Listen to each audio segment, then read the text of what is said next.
Record ಎಲ್ಲ ಕಳಿಸಿದ್ದೀವಲ್ಲ, ಇನ್ನು ಇದಕ್ಕಿಂತ ಸಾಕ್ಷಿ ಬೇಕಾ? ಖಂಡಿತ. ಈಗ ಆ ಅಯೋಗ್ಯ ನಾನು ನೇರವಾಗಿ ಹೇಳೋಕ್ಕೆ ಇಷ್ಟಪಡ್ತೀನಿ ಮಾಧ್ಯಮದ ಮುಂದೆ. ಹೆಣ್ಮಕ್ಳಿದ್ದ ಅವನು 2 ಹೆಣ್ಮಕ್ಳು ಎತ್ತಿದ್ದಾನೆ, ಜೊತೆಗೆ ಹೆಂಡ್ತಿನೂ ಒಂದು ಹೆಣ್ಮಗಳಿದ್ದಾಳೆ.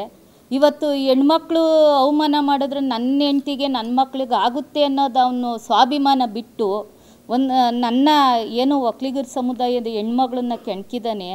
ಇವತ್ತು ಚಾಮುಂಡೇಶ್ವರಿನೇನು ಕೆಣಕಿ ಬಲಿ ತಗೊಂಡು ಅನ್ನೋ ಪನಿಷ್ಮೆಂಟು ಆ ಚಾಮುಂಡೇಶ್ವರಿ ತಾಯಿನೇ ಕೊಟ್ಬಿಟ್ಟಿದ್ದಾಳೆ ಮುನಿರತ್ನಾಗಿ. ಈಗ ಇಷ್ಟೊತ್ತು ನಮ್ಮ ಮನೆಯವ್ರು ಹೇಳ್ತಾಯಿದ್ರು, ಇವತ್ತೇನು ನಮ್ಮ ಪರವಾಗಿ ಮಾಧ್ಯಮದವರಿದ್ದೀರಿ, ನಮ್ಮ ಪಬ್ಲಿಕ್ ಇದ್ದಾರೆ, ಮತ್ತು ನಮ್ಮ ಮನೆಯವರು ಎಲ್ಲಿ ಹೆಜ್ಜೆ ಹೆಜ್ಜೆಗೂ ನನ್ನ ಯಾವ ರೀತಿ ಕಾಯ್ತಾ ಇದ್ದಾರೆ ಅಂದರೆ ಎಲ್ಲನ ಆಚೆ ಹೋದ್ರೆ 10 ಸತಿ ಫೋನ್ ಮಾಡ್ತಾರೆ, ಎಲ್ಲಿದ್ಯಮ್ಮ ಏನು ಅಂತ. ಈ ಭಯದಲ್ಲಿ ನಾವು ಬದುಕ್ತಿ ಅಂದರೆ ಇವನು ಇನ್ನೂ ಅಷ್ಟು ಕುತಂತ್ರ ಮಾಡಿದ್ರು ನಾವು ಎದುರಲ್ಲ, ಇನ್ನೂ ಅವ್ನಿಗೆ ಎದುರಿಸ್ತೀವಿ ಹೊರತು ನಾವು ಎದುರಿ ಮನೇಲಂತೂ ಕೂರೋದಿಲ್ಲ. ಯಾಕೆಂದರೆ ನಾವು ಈಚೆ ಬಂದ್ಬಿಟ್ಟಿದ್ದೀವಿ. ಈ ಬದುಕಿದ್ರೆ ಬದುಕಬೇಕು, ಹೋದರೆ ಹೋಗಬೇಕು, ಒಳ್ಳೆಯ ಸಾವಾಗಿ ಹೋಗಬೇಕು. ಏನು ಅನ್ಯಾಯ ಮಾಡ್ತಿದ್ದಾನೆ ಅವನ ವಿರುದ್ಧವಾಗಿ ನಾವು ಓಡಾಡ್ತೀವಿ. ಯಾವಾಗ ಅವ್ನು ಏನೇ ನಮ್ಮ ಕುತಂತ್ರ ಮಾಡಿದ್ರು ಅವ್ರ ಕುತಂತ್ರಕ್ಕೆ ನಾವು ಎದುರಲ್ಲ.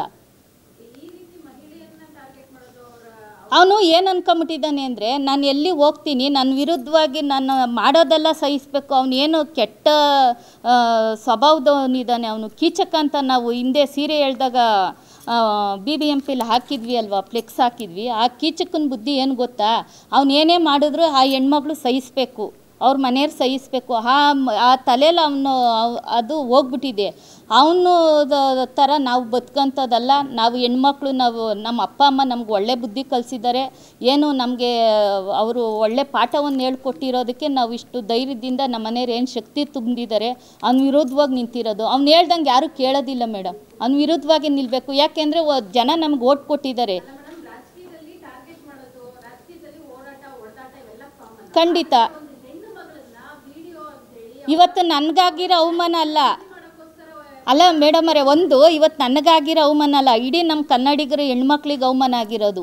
ಇಷ್ಟು ಬೆಳೀತಾ ಬಿಟ್ಟಿರೋದು ಪಕ್ಷ ಅವರು ಯಾವುದಕ್ಕೆ ಅವ್ರ ವಿರುದ್ಧವಾಗಿ ನಿಂತಿಲ್ಲ ಅನ್ನೋದು ನಂಗೆ ಅರ್ಥ ಆಗ್ತಿಲ್ಲ. ಇಲ್ಲಾಂದರೆ ಅವರು ಏನು ಓಡಾಡ್ತಾ ಇದ್ದಾರೆ ಆ ಪಕ್ಷದವರು, ಏನು ಕ್ರಮನೂ ತೊಗೊಂಡಿಲ್ಲ. ಅಯೋಗ್ಯನ ಬೆಳೆಯಕ್ಕೆ ಬಿಟ್ಟಿದ್ದಾರೆ ಅಂತ ಅನ್ನೋದು ನಮ್ಮ ಅನಿಸಿಕೆ. ಇವತ್ತು ಏನು BJP ಅವ್ರನ್ನ ಬೆಳೆಸ್ತಾ ಇದ್ದಾರೆ, ಇಷ್ಟೆಲ್ಲ ನೋಡ್ತಾ ಇದ್ದಾರೆ, ಇಷ್ಟೆಲ್ಲ ಕಣ್ಮುಂದೆನೇ ಇದ್ದೂ ಆ ಸಾಕ್ಷಿ ನಾಶ ಮಾಡೋಕ್ಕೆ ಓಡಾಡ್ತಾ ಇದ್ದಾರೆ ಅವ್ರ ಪಕ್ಷದವ್ರು ಹೊರತು ಯಾಕೆ ಅವನ್ನ ಆಚೆಗೆ ಹಾಕಿಲ್ಲ?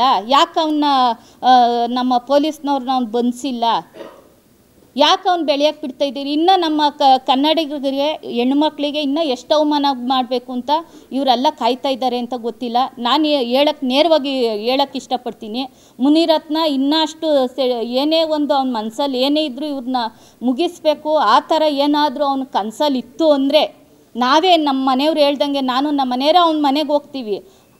ಅವ್ನು ನಮ್ಮನ್ನೇ ಕೊನ್ನಲಿ, ಅವ್ನು ನಮ್ಮ ಮೇಲೆ ಫೈಟ್ ಮಾಡಬೇಕು. ಅದು ಬಿಟ್ಬಿಟ್ಟು ಯಾರೋ 3ನೇ ವ್ಯಕ್ತಿಗಳು ಪಾಪ ಅವ್ರು ಏನೋ ಒಂದಿಷ್ಟು ಕಾಸಿಗೆ ದುಡ್ಡಿಗೆ ಆಸೆ ಪಡ್ತಾರೆ, ಪಾಪ ಇಂಥ ಕೆಲಸ ಮಾಡ್ತಾರೆ, ಅರ್ಧ ಬಾಳಲ್ಲಿ ಸಾಯಿಸ್ತಾನೆ ಇವನು. ಆ ಥರ ವ್ಯಕ್ತಿತ್ವ ಫಸ್ಟ್ ಅವ್ನು ಕಣೆಗಳಿಸ್ಬೇಕು. ಅವನು ಅಯೋಗ್ಯ ಇದ್ದಾನೆ. ಅವ್ನು ಮಾತಾಡಬೇಕು ಅಂದರೆ ಇಲ್ಲೇ ಬಂದು ಮಾತಾಡಲಿ, ಅವ್ನು ಉತ್ತರ ಕೊಡಲಿ. ಅಯೋಗ್ಯ ಅವನು. ಇವತ್ತು ನಮ್ಮ ಪರಿಸ್ಥಿತಿ ನಮ್ಮಿದು. ಇವತ್ತು ಅವನ ಹೆಣ್ಮಕ್ಳು ಬಂದು ನಿಂತಿದೆ, ಆದರೆ ಅವನು ಆ ಅವಮಾನ ಸಹಿಸ್ತಾ ಇದ್ದಾನೋ ಇಲ್ಲಾಂದ್ರೆ ಅವ್ನು ಇರಬೇಕು ಅವ್ನು ಸಾಯಬೇಕು ಅಂತ ಗೊತ್ತಾಗ್ತಾ ಇಲ್ಲ.